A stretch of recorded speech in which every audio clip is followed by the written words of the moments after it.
Now, if he throws a right hand, and he's not that much taller than me, so it's difficult sometimes to get underneath the right hand. So what I'm going to do if he throws a right hand, I'm going to do the old-fashioned shoulder roll. This was made famous by the Kronk fighters in Detroit. He throws a right hand. I'm going to roll with the shoulder. Now put some steam on it, Jag. Go ahead and throw it. And see, if I see that, and the floor is completely wet here. Hallelujah. Hallelujah. If I see that punch coming and roll my shoulder, I'm okay. But if I don't see that punch coming and don't roll my shoulder, I'm going to get hit just like that. So the key is you got your hands up and you roll the shoulder. And I always like and always taught my guys to put the right hand here just in case. Slip the jab. Oh, you slip the jab. Outside. Yeah. And I either hit here or I roll and come then here. come back. All right, so folks, what do you do? He slip the jab. He come with a hook to the midsection, or he throw the right hand here. And then back to the head with the shot. Bam, boom, yeah. And I can still feel the power. I don't see the speed, but I can feel the power.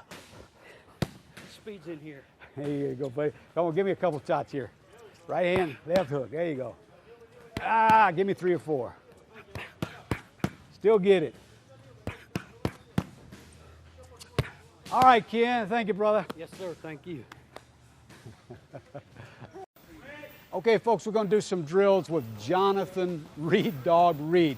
This man right here fought William Joppy for the WBA middleweight championship of the world. This is a top 10 contender. You're also the first cast of the show, The Contender, on television, right? That's right. So this man has been on television. You've probably seen his face. Tremendous fighter and also a tremendous singer, but we're not going to have him sing today. But what I'm going to do, Jonathan and I both kind of work up a sweat. I'm going to just have Jonathan I'm going to have him do a couple drills. I'm going to show you how to slip a jab and how to slip a right hand.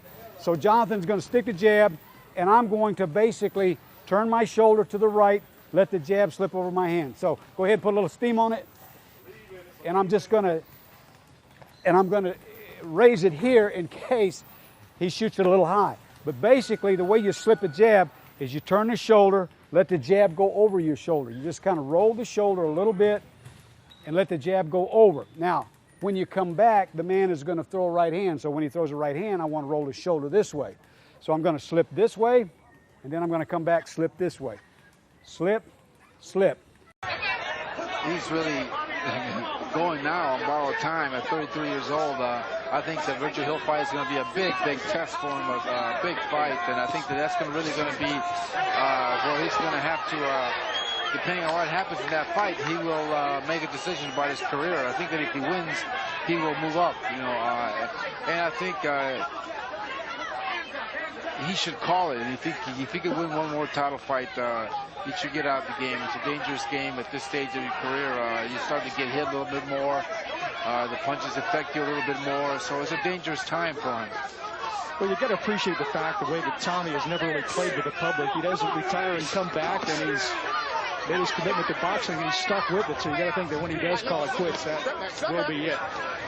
So Tommy Hearns going 2 rounds now with Kemper Morton.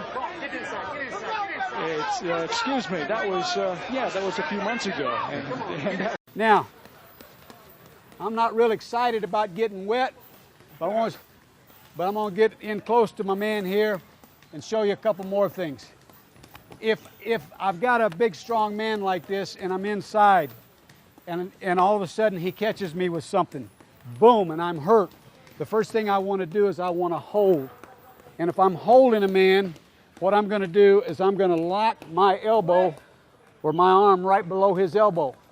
And you notice what I'm trying to do is I'm trying to get his weight over here so that I can maneuver him left or right.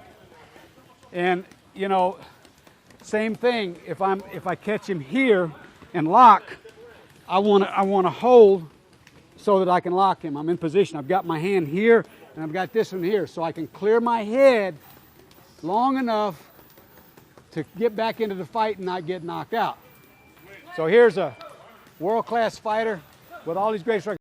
Now, I want Jonathan to stick a jab, and I want to show you how to pick a jab. So just stick a jab right here, Jonathan. And all I'm going to do, and notice I'm coming out here a little too much. If I come out here too much, all he has to do is roll that hand and throw the hook. See, so you don't want to reach out here.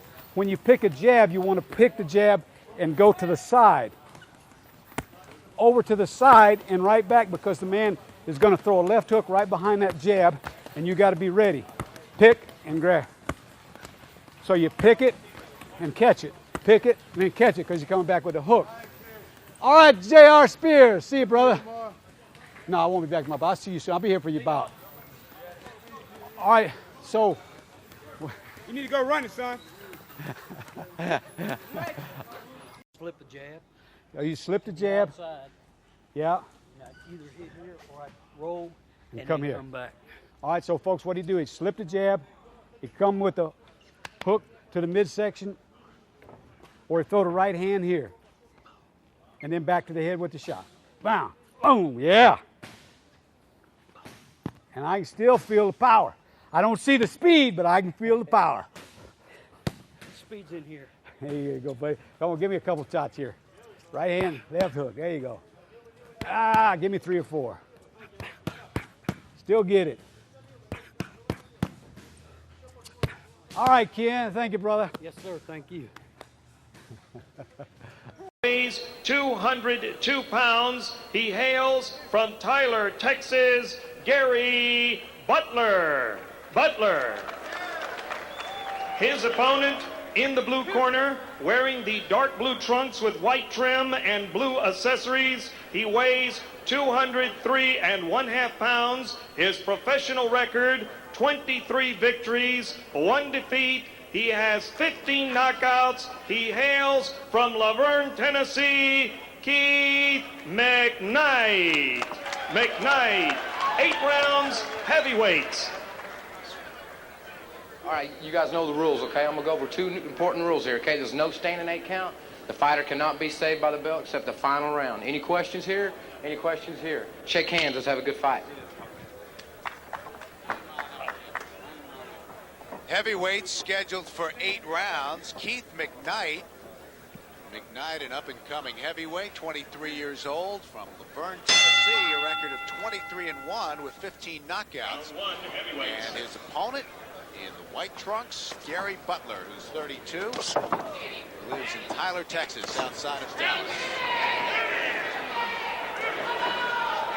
McKnight has fought mostly in his home state of Tennessee. His only loss came in Las Vegas in August of last year to Lyle McDowell, who came in with a record of 11. Immediately a big shot from Keith McKnight, and Butler goes down, and that's been one of the criticisms of Butler, that he can't take a punch, and Sean Butler still looks wobbly. Oh, he's very wobbly. Referee better stay close.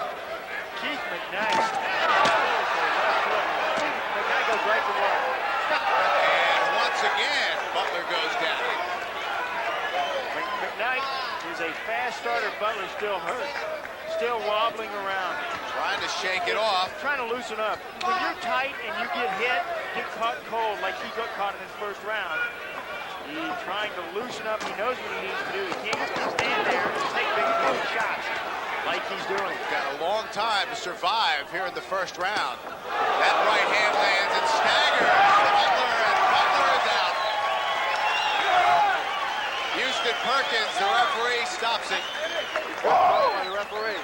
When you've got a man like Butler out on his feet, you better stay close. Keith McKnight, powerful punches from him. McKnight says that he is a boxer. He doesn't go in looking for the knockout, although he found this tonight. He said, I have little power when I go in there, but good boxing skills. I think he might rethink that a little bit. Didn't really get much chance to show the boxing skills.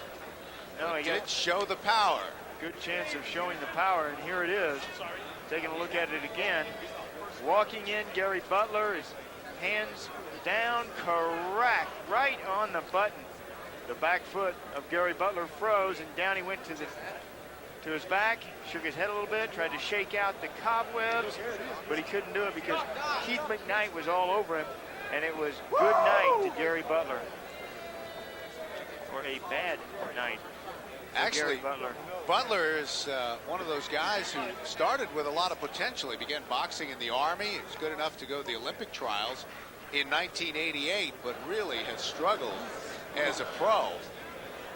Well, he said he was no good in short fights, and I think I can certainly agree. Well, to make it official, let's go up to our ring announcer, Mark Biro. Ladies and gentlemen, the time, 1 minute, 19 seconds of the first round, 3 knockdown rule in effect. The winner by technical knockout, Keith McKnight. Oh, and some gymnastic skills as well for young Keith McKnight from Laverne, Tennessee, who continues his impressive showing. Now 24-1 with 16 knockouts. Then what I'm going to do is I'm going to let him shoot the jab. I'm going to show you how to pick a jab. So shoot the jab. Now, as skillful as he is, all he has to do is a little feint, and I won't be able to catch that. But I'm going to let him just shoot it, and then I'm going to pick it. All right, same thing with the right hand. I'm going to take it right here. I can also take it here, or I can also roll with it, kind of get away from it. So those are some ways to slip the punches. Now, if a guy's going to throw a left hook towards me, what I'm going to do, I'm going to drop underneath. Now, obviously, I'm shorter, so when I see the hook coming, I want to turn my shoulder this way, kind of into his body, and roll out. I'm going to turn my shoulder in, roll underneath that hook, then I'm in position to come back with my right hand. All right, so that's how you basically get under a hook. Here, underneath, bam. And I can come back here, or I can come back here after make the guy miss. Now, I'm going to let him shoot a right hand, and I'm going to roll underneath it. And when I do, what I want to do is come out here. Being the shorter man, I want to roll underneath and come here, roll underneath, go here, and then back. So that's how you slip and move from side to side. Anything you want to show us before we close? On the jab, a lot of times we teach touch yourself. What touch yourself means, if you're moving 11 o'clock, 1 o'clock, your head is in the center, which is 12 o'clock. You never want your head in the center. So when I jab, I automatically think that he's going to come back with a jab or a right hand. So if he comes back with his jab, I'm going to touch myself, jab, and then he jabs back. And I touch myself on this side, the jab's going to slip. Now watch this. He's going to jab and touch, jab, bam. And if the man counters, jab, touch. If the man counters with a right hand, see what he's doing? He's basically jabbing and touching. He's bringing that hand back so that if the guy counters, he doesn't get hit with it. Perfect. Touch yourself. Always touch yourself. 11 o'clock, 1 o'clock. What else, Coach? That's it, man. Thank you, brother. Yes, sir. Appreciate Thank it. you. All right.